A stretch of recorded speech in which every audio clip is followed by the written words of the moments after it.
and the host of Pushback. And you can read his work at his Substack, mate.substack.com. Please welcome award-winning journalist Aaron Mate. Hello, Aaron. Hi, JD. Great to have you on. So we're going to do this. So it's happened. Russia has officially invaded the Donbass, the eastern Ukraine. And so Joe Biden is on it, though. Listen to this. I'll lead an effective strategy to mobilize true international effort to pressure. I'll lead an effective strategy to mobilize true international effort to pressure. I don't know what he said. Buddy, let's hear it one more time. I'll lead an effective strategy to mobilize true international effort to pressure. I'll lead an effective strategy to mobilize true international effort to pressure. Okay. So what I want to do here, there's a lot of moving parts in the Ukraine thing. There's a lot of things. There's a gas pipeline. Of course, energy comes into play. We're going to talk about that. Of course, what happened with NATO, the NATO's expansion onto Russia's border, that also plays into this as a big thing. Also, the 2014 coup that the United States pushed and then installed a government that is infiltrated with neo-Nazis and outwardly, that's not a secret. And then the Minsk agreement that then the Ukrainian government ignored. So all those things led us to Russia doing this, right? Going in and putting troops into Ukraine. So people keep forgetting that all this history. And so there's been a lot of bad takes. Usually we debunk the establishment news. Well, even YouTubers are now doing the same thing, repeating what the corporate news has been saying. And I wanted to just show you two examples, and then we'll debunk it and show you how you should actually be thinking about this. So the first one comes from a friend of the show, Kyle Kalinske. He said Biden didn't go extreme with the sanctions because he's now sanctioning Russia over this, President Biden. He went proportional. Okay. No doubt, though, that if Russia takes or tries to take Kiev, the harshest sanctions are in play. Overall, a relatively reasonable response policy-wise, in my opinion, despite Western culpability in getting to this point. And what you said was that you're presuming that the United States has a moral or legal authority that in reality doesn't exist. What right does Biden have to sanction anyone? He doesn't. The United States just set the Mideast on fire. We're still bombing Yemen, Somalia, as we speak. And Israel is still bombing Syria with our blessings. A single sanction on anyone but him or other U.S. leaders is out of proportion. He can start by sanctioning his team for the 2014 Maidan coup, and that's the coup where we helped overthrow the Ukrainian democratically elected government in 2014. That's the United States did that, and we showed you how they did that in our last video about this with Max Blumenthal. So here's one more take I wanted to show you because a lot of people turn to them and they forget that Sagar is actually a right-winger. So people forget this, and they also forget that Crystal Ball also is a Russiagator, right? So then here's what you get. Here's the kind of analysis you get from that.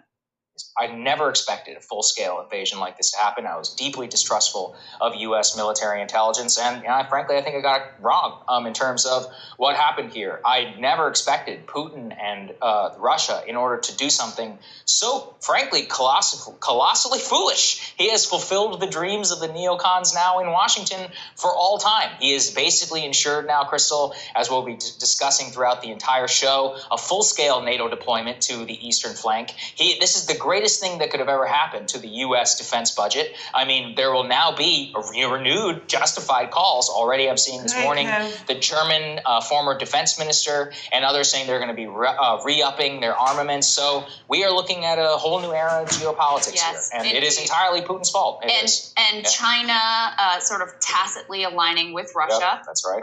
Basically calling for, lessening of hostilities all around. So this very, wishy-washy, both sides kind of statement right now, when clearly 100% the aggressor here is Putin and is Russia.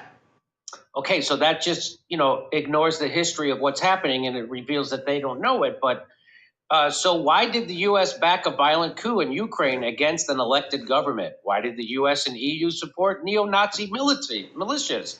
Why were they silent about the attacks on Russia-speaking civilians in Donbass? Why haven't any of these questions been asked by the cheerleading Western media? And so I'll just show you one more video. This is from The Adam United Schiff. States aids Ukraine and her people so that we can fight Russia over there and we don't have to fight Russia here. So we've been arming and funding the people fighting Russia and breaking the Minsk Accords in Donbass since 2014 at least. And here's what you say. Again, people don't ever focus on this either. Biden rejected Russian offers to keep Ukraine neutral and helped sabotage the Minsk Accords, which could have prevented this war. Since he's now hanging Ukraine out to dry, perhaps Kyiv can hire Hunter Biden for $80,000 a month for his expertise on how to navigate his dad's crisis. So let me bring in Aaron. Before I do, I just want to just show you this. So again, this is the thing nobody ever talks about. I was there, NATO and the origins of the Ukraine crisis. After the fall of the Soviet Union, I told the Senate that expansion will lead us to where we are today. And who said that? Jack F. Matlock Jr. That's a guy who was there when it happened. And he says Putin's demand is that the process of adding new members to NATO cease and that Russia has assurance that Ukraine and Georgia will never be members. President Biden has refused to give such assurance, but made clear his willingness to continue discussing questions of strategic stability in Europe. Meanwhile, the Ukrainian government has made it clear it has no intention of implementing the agreement reached in 2015 for reuniting the Donbass province into Ukraine with a large degree of local autonomy.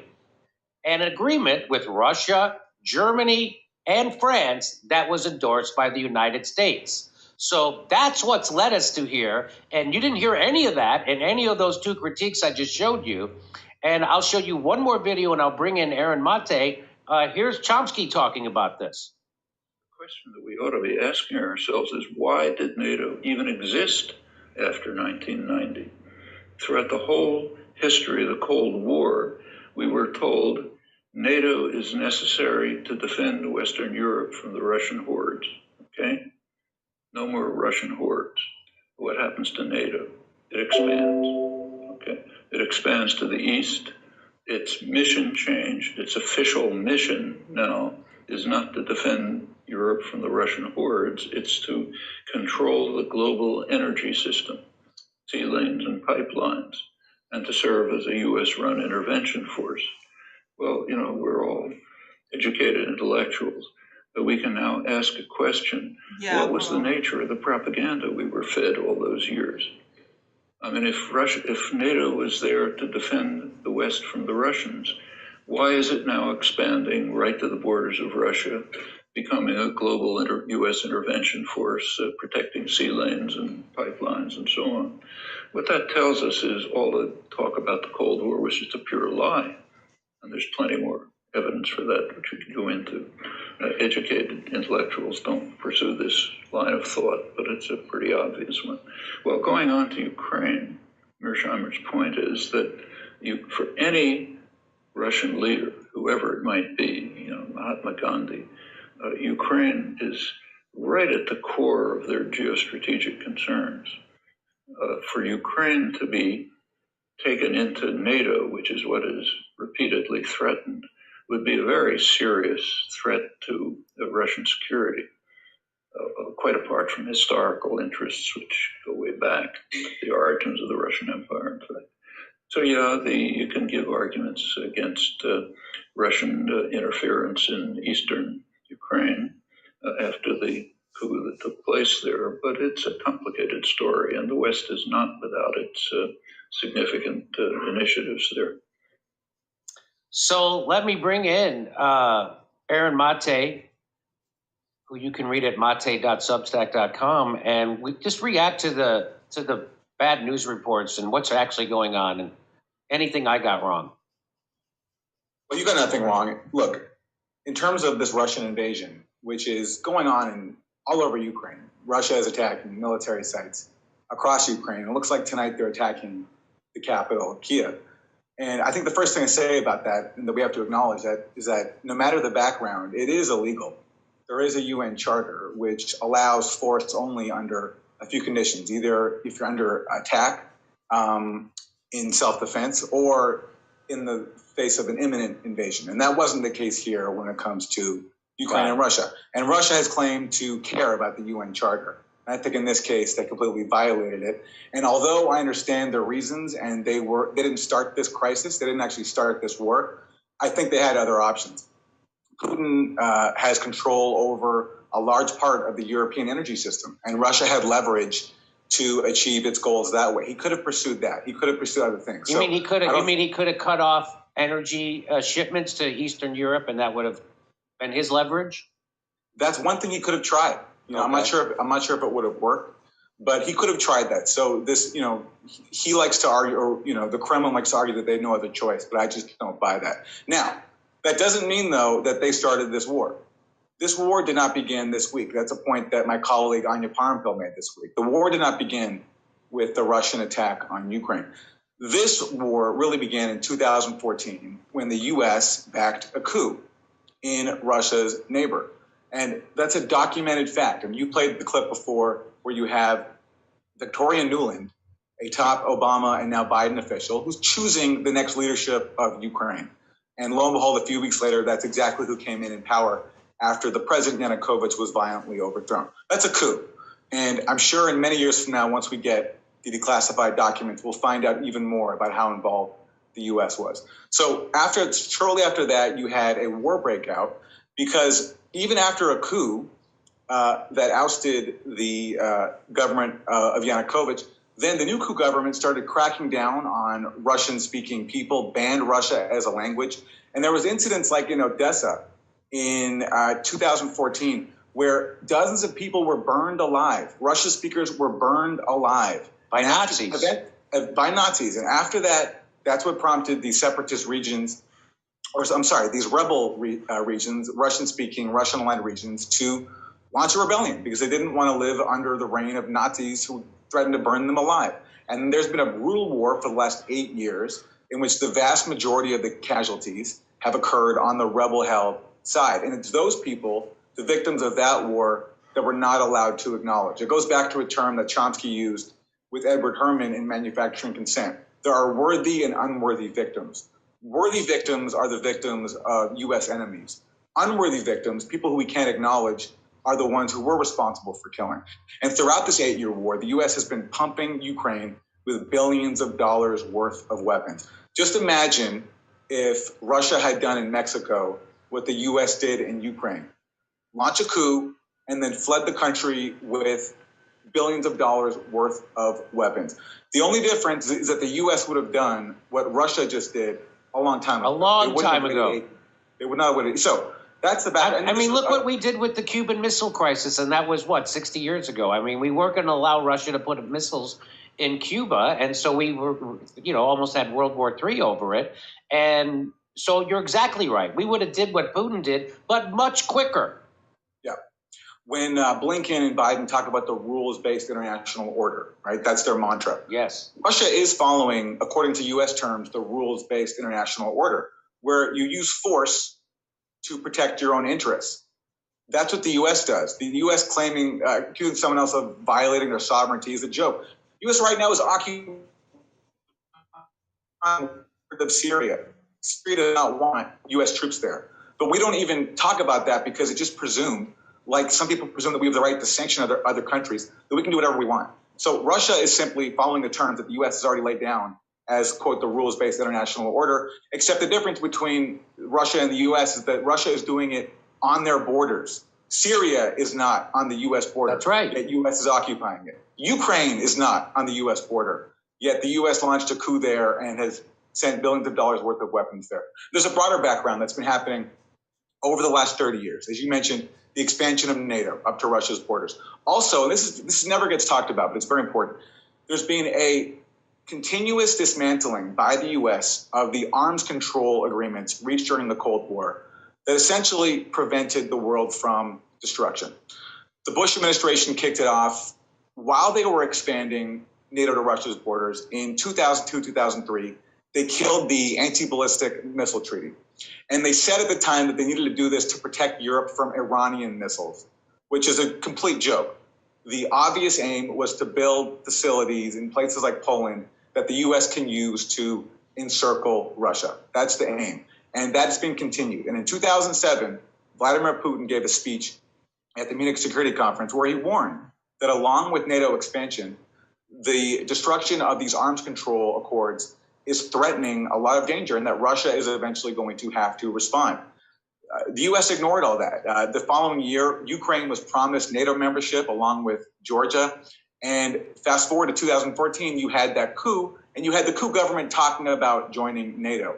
You also had, in the years since the coup happened, Trump pulling out of the INF Treaty, another vital Cold War arms control treaty, and also killing the Open Skies Treaty. So you have a coup in Ukraine, you have nonstop expansion of NATO, and you have killing of arms control treaties that keep the peace and that allow for the U.S. to build up even more offensive weapon systems surrounding Russia. And it's in that context that Russia started building up its forces late last year and started making demands and laid down a very clear red line. And Putin was serious about this. He threatened military technical measures. He didn't say what they were, but it's obvious now what he meant. Now, I didn't think he would invade. I was wrong about that. He was serious when he said that NATO expansion has to stop, that we can't allow for a Ukraine, which has a lot of traditional ties to Russia, to be a NATO member and to host U.S. offensive weapons. And what was the U.S. response? Even though they supposedly had all this intelligence pointing to a Russian invasion, they were willing to hang Ukraine out to dry and say, no, it's more important for us to assert this stupid right to expand a hostile, useless military alliance than it is to save Ukraine from a catastrophe. Because, by the way, we're not going to help Ukraine at all if they get invaded, which is exactly what's happened. That's exactly. So there's another part to this, too, that people leave out. First of all, this is your tweet, which I thought was great. You say, for the U.S. project of turning Ukraine into a vassal state while pretending to care about its sovereignty, you couldn't have picked a worse face than the guy who helped organize the coup of 2014 and then got his son a lucrative gas company board seat in the immediate aftermath. And here's one more, since we're talking about the bad coverage. Caitlin Johnstone says, the fact that Western media cover Ukraine in a wildly different way from U.S.-led wars is actually immensely important and points to a problem that urgently needs attention. Anyone who has a problem with that should shut the F up and stop interrupting adult conversations. So I want to show you this. So this is another part. Of course, there's a pipeline involved. Of course, there's got to be some energy involved, some oil, some gas, something. And so this is from the American Prospect, and it says Nord Stream pipeline snarled in the U.S.-Russia fossil energy war. But this is from last December, right? So this discarded sanctions over Nord Stream were attempted protectionism for U.S. gas producers. So they're trying to, so what is happening is Russia sells, I think, 30%, maybe even 40% of the energy supply to Europe. And that's not good for the United States, right? And so they want to protect our gas interests. It's selling to Europe. This is real. So watch this. So there's a pipeline. It's called Nord Stream 2. And the pipeline was built to send gas directly from Russia to Germany, bypassing Ukraine and removing a source of income, as well as a strategic choke point for the former Soviet state. In May, President Biden lifted sanctions that Congress and former President Donald Trump placed 2 years ago. Remember, Trump was supposed to be in bed with Putin? Here he was sanctioning their frickin' pipeline, and which was 95% complete when Biden took office. It was finished in September, and now it awaits certification from German regulators. Echoing criticisms are Ted Cruz. He warned that Russian President Vladimir Putin has built the pipeline so then the Russian tanks can ride into Ukraine. Now, why would Ted Cruz want to say that? Well, the senator from the Permian Basin, who has emerged as the pipeline's toughest critic, has another reason to oppose the infrastructure for Russian gas, preserving the European export market for U.S. liquefied natural gas.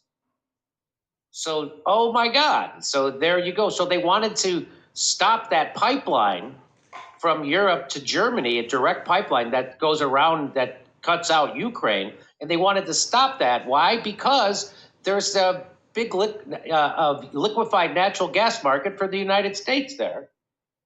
And beyond Texas, senators from other oil-producing states, such as North Dakota. Isn't that interesting that big oil-producing states have slammed the pipeline, also citing national security? The strategic priority makes sense, given that the U.S. outflanks Russia as the top exporter of natural gas. Despite the pandemic, U.S. producers in 2020 saw the highest natural gas exports on record. So this is about gas money, baby, fossil fuels. Freedom gas, remember, as Energy Secretary Rick Perry dubbed the fuel, has been explicitly pitched to European producers in recent years as an alternative to Russian energy. Perry, who is also the former governor of Texas, told reporters in 2019 that after freeing Europe from Nazis, the United States is again delivering a form of freedom to the European continent. This time, he said, rather than in the form of young American soldiers, it's in the form of liquefied natural gas. Freedom gas, baby. Now, even as it looks to decarbonize its power sector long term, Germany plans to ramp up its reliance on gas over the next decade. The country's new governing coalition, which includes the Green Party and the pro-business FDP, they have agreed to build gas-fired power plants as it aims to retire coal by 2030. Expectations of Nord Stream's impact on global demand for liquefied gas could influence the Federal Energy Regulatory Commission, the regulator that approves gas drilling facilities. So what they're saying is that they're afraid that the Federal Regulatory Agency that approves gas drilling facilities might not approve them if there isn't the market for it in Europe, right? So that's what they're afraid of. Okay. Those expectations were jolted on Tuesday after a call between Biden and Putin. The United States would be willing to use the pipeline as leverage against Putin's military buildup on the border of Ukraine. National Security Advisor Jake Sullivan told reporters at a press conference. Sullivan added, if Vladimir Putin wants to see gas flow through the pipeline, he may not want to take the risk of invading Ukraine. So you know we don't give a shit about the people of Ukraine. So what is our strategic interest? Well, there's one of them. In Europe, the debate over U.S. sanctions is viewed as a play not only for energy security, but for lucrative energy markets, violating territorial sovereignty even as they claim to preserve it. Sanctions are an aggressive instrument in a fossil energy war, says Claudia Kempfert, an energy economist at DIW Berlin. She told the German newspaper Handelsblatt, she said both Russia and the United States are using natural gas as a political weapon. So now you know the rest of the story. So, Aaron, can you confirm this for me? So now I saw a news report, tell me if you can confirm this, that the reason, so when Biden lifted the sanctions that Trump had on that pipeline, he said, okay, Germany, you can start doing your pipeline and have gas flow, but under the condition that if Russia assaults Ukraine militarily, you have to stop your gas coming from. Now, is that part of that? So maybe that's why you find out that Joe Biden didn't want to negotiate. Maybe you find out that's why they've been letting this happen. Maybe that's why you find out the United States actually wanted this to happen. And they're glad that Putin did this in a sense, because now they get to stop that Nord Stream pipeline. What do you say to that? First of all, let me add one more motive to this U.S. aim to block Nord Stream 2. So on top of the fact that, they help gain more profits for the U.S. energy industry, there's another added bonus that they can block Nord Stream 2. They prevent Russia from being further integrated into the rest of Europe. That's right. And if you're a hegemon and you thrive off constant confrontation, and Russia is one of your prime enemies, and Russia is a deterrent to U.S. hegemony, having Russia being more integrated with the rest of Europe is a disaster because it reduces the chance of conflict. It means people will be less likely to get on board with you as you try to impose more sanctions or even try to start a war. So blocking this gas pipeline, I think, was a very high priority for U.S. hegemony, not just because of energy industry profits at home, but also just because it helps enforce the U.S.-run system. And on your point about did this factor into Biden's agenda, I think it's totally reasonable to speculate, especially given what we know now. When Biden took office, something happened inside Ukraine that hasn't gotten reported very much, but it's worth paying attention to. It was reported by Time magazine a few weeks ago by a journalist named Simon Schuster. He reported that as soon as Biden came in, Zelensky offered what a top aide to Zelensky called a, quote, welcome gift to Biden. And that was shutting down the three main opposition TV networks, all of them aligned with Russia, taking them off the air. And that's a move that the U.S. embassy at the time cheered as a wonderful move, which is an odd reaction when supposedly we're supposed to believe that Ukraine is a democracy. But the Zelensky aide is saying that this was done as a welcome gift to the Biden administration to fit with their agenda. Not long after that, the opposition leader inside Ukraine, the main opposition leader for the pro-Russian party, he was put under house arrest. And all this was done to please the Biden administration. Why would the Zelensky administration go out of its way to take opposition pro-Russian television networks off the air to please the Biden administration? Well, the answer is if the Biden administration wants a confrontation with Russia. And Time magazine also reports that not long after all these things happened, Putin saw this as a direct assault on him because his allies in Ukraine were being attacked. And that's when the first of the Russian forces sent to the border started amassing. This is in 2021. So you can actually speculate that the first Russian forces to start gathering on the border were a reaction to the crackdown inside Ukraine that was inspired by the Biden administration. Fast forward to more recently, some other interesting things have happened that have not gotten very much attention. There have been these talks for a long time under something called the Normandy Formula, convened by France, Germany, and Britain to basically try to save the Minsk Accords. That's the peace agreement that was reached in 2015, 7 years ago, that would solve the fighting in the Donbass. The basic bargain is the pro-Russian regions demilitarize, they give up their weapons. In exchange, they get autonomy. Now, if they have autonomy, it means one bad thing for Washington neocons and far-right fascists in Kiev. It means that Ukraine can't join NATO. So basically, Minsk would ensure that Ukraine is at peace and neutral, which I think is a very fair bargain given you have a divided country. And it's insane to put a hostile military alliance on Russia's borders. But the U.S. has put no pressure at all on Ukraine to implement those accords, even though Ukraine signed on to them. You mean the Minsk Accords? The Minsk Accords, yeah. Right. And so up until a few weeks ago, there were talks under the Normandy Formula to try to save Minsk. And what happened at the most recent round of talks? Basically a week ago. What happened? Zelensky announced that he would refuse to negotiate anymore with the rebels. So he would no longer be negotiating with the side that he's fighting. And if you're not going to negotiate with the side you're fighting, then there will be no peace. So contrary to everyone saying that Putin has sabotaged Minsk and all this stuff, it was Zelensky who decided to sabotage Minsk. Now, he faces some pressure at home. There are far-right pro-Nazi forces that have held demonstrations where they threaten to Maidan coup Zelensky if he makes peace. So he is under pressure. But the problem is the U.S., if they wanted to, could step in and say, we have Zelensky's back, we support the Minsk Accords, and that would send a very strong signal to tell the far right to go away, because the U.S. has a lot more power, but they haven't. And there's no way Zelensky would negotiate with the rebels, get either the blessing or a direct order from Washington. So Zelensky, and I think with Washington's blessing, sabotaged diplomacy right up until the end, even though Putin had all those troops, even though there was the prospect, obviously realized, of a Russian invasion. The prospect of making peace with Russia and offering a neutral Ukraine just couldn't be tolerated inside Washington.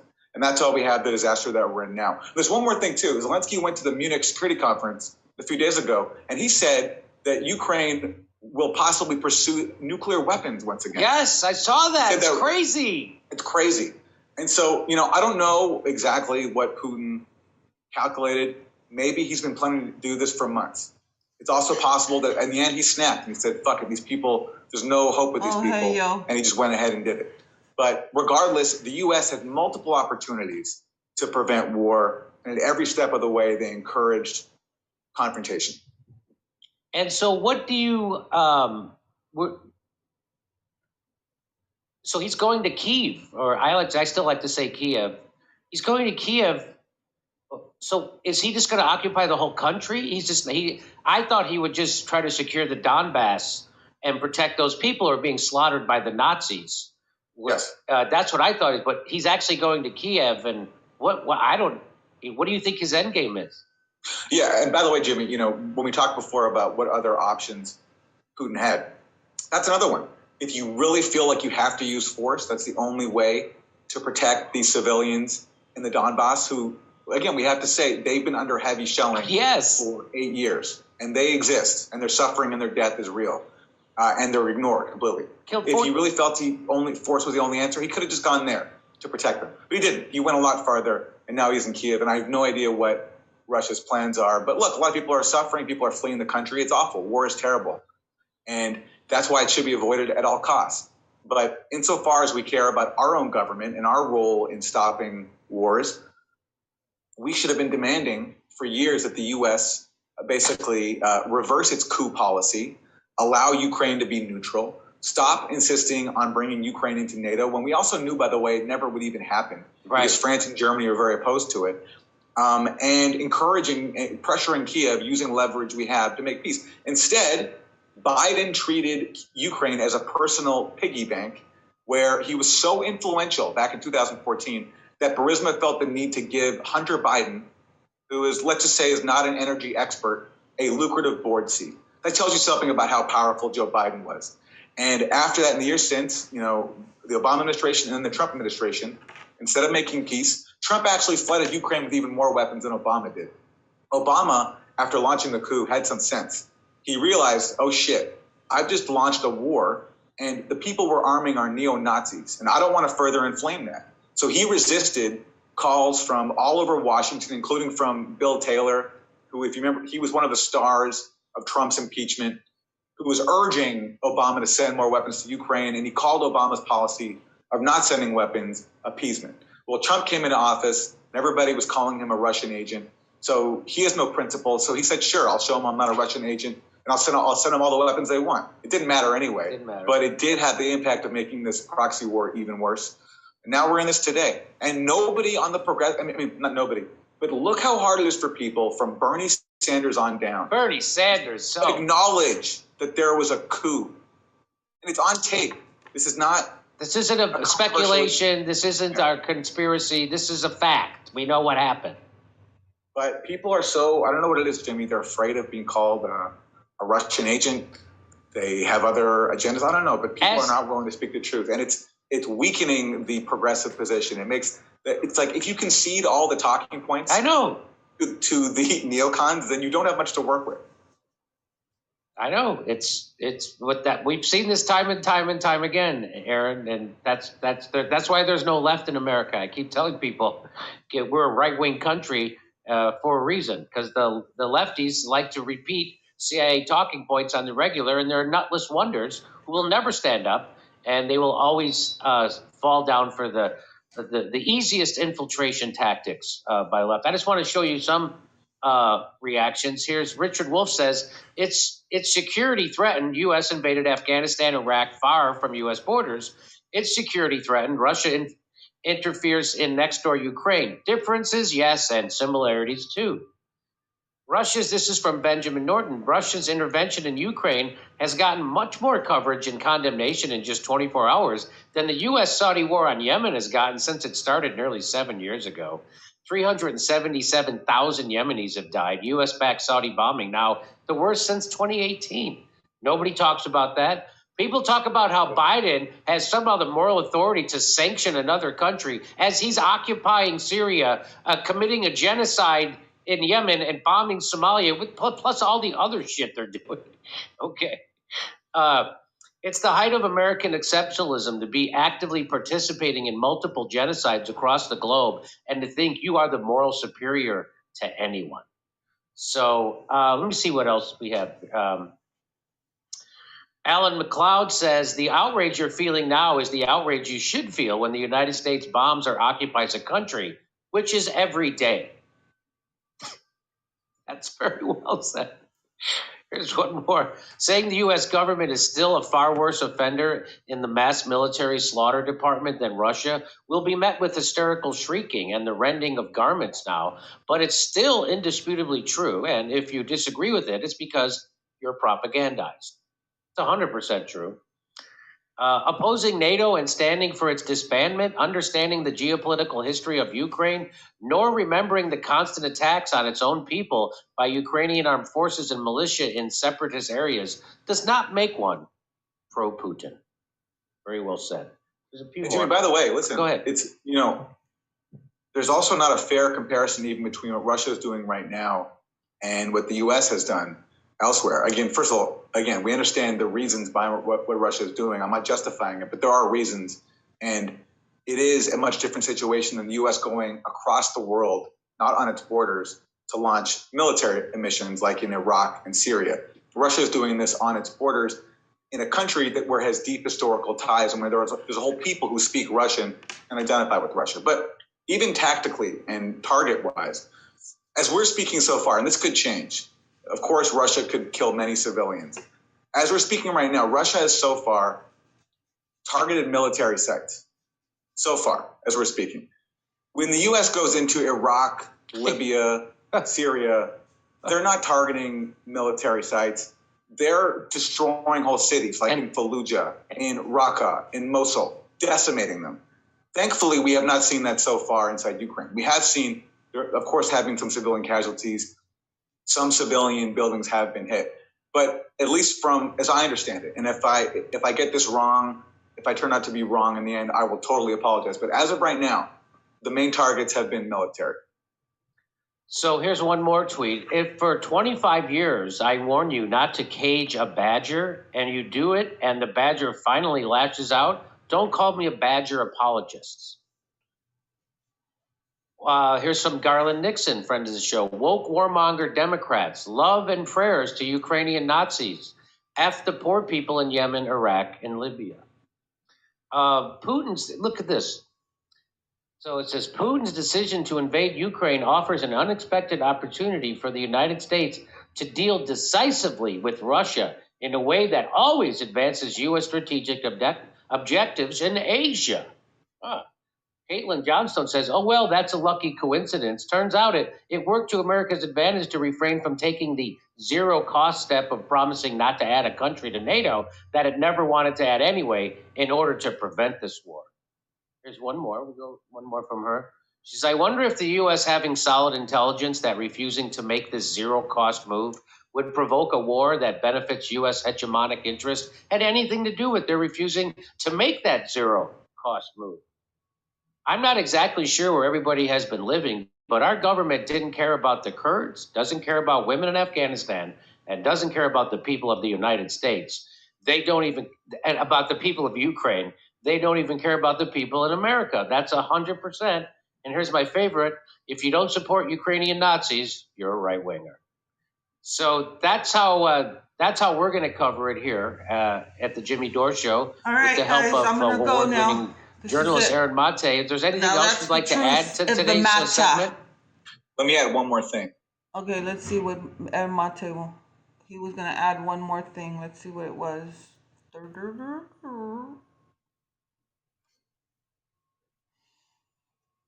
Said that if Ukraine is given NATO membership, that will definitely divide the country, possibly spark a civil war, and that will force Russia, given its deep historical, cultural, economic family ties, to choose a side and possibly intervene on its side. That was a warning back in 2008 from William Burns to the Obama administration.